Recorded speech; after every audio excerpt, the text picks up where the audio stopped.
आगामी येणाऱ्या आषाढी एकादशी व बकरी ईदच्या पार्श्वभूमीवर सिन्नर पोलीस स्टेशन व MIDC पोलीस स्टेशन यांच्या संयुक्त विद्यमाने शहर व ग्रामीण भागात कायदा व सुव्यवस्था अबाधित राहावी यासाठी शहरातून सशस्त्र असे संचलन काढण्यात आले। शहरातील मुख्य रस्ते व बाजारपेठेतून हे पथ संचलन काढण्यात आले। आगामी आषाढी एकादशी आणि बकरी ईद हे दोन्ही एकाच दिवशी म्हणजे गुरुवार दिनांक 29 जून रोजी साजरे होणार असल्याने कायदा व सुव्यवस्था अबाधित राहावी यासाठी सिन्नर पोलीस ठाण्याचे निरीक्षक राजेंद्र कुटे व MIDC पोलीस ठाण्याचे निरीक्षक यांच्या मार्गदर्शनाखाली पथसंचलन काढण्यात आले।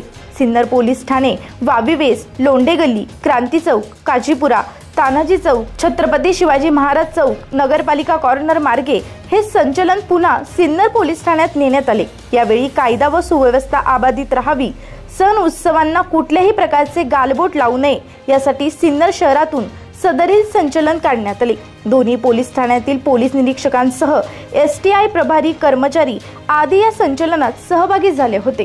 यावर्षी बकरी ईद चंद्र बघितल्यानंतर 29 जून गुरुवार रोजी बकरी ईद सण साजरा होणार आहे। मात्र बऱ्याच ठिकाणी मुस्लिम बांधवांनी त्याच दिवशी आषाढी एकादशी असल्या कारणाने बकऱ्यांची बळी ही त्या दिवशी न देता शुक्रवार दिनांक 30 जून रोजी करण्याचा निर्णय घेतला आहे।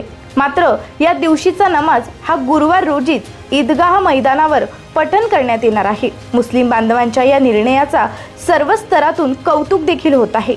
या न्यूजसाठी समाधान आव्हाड।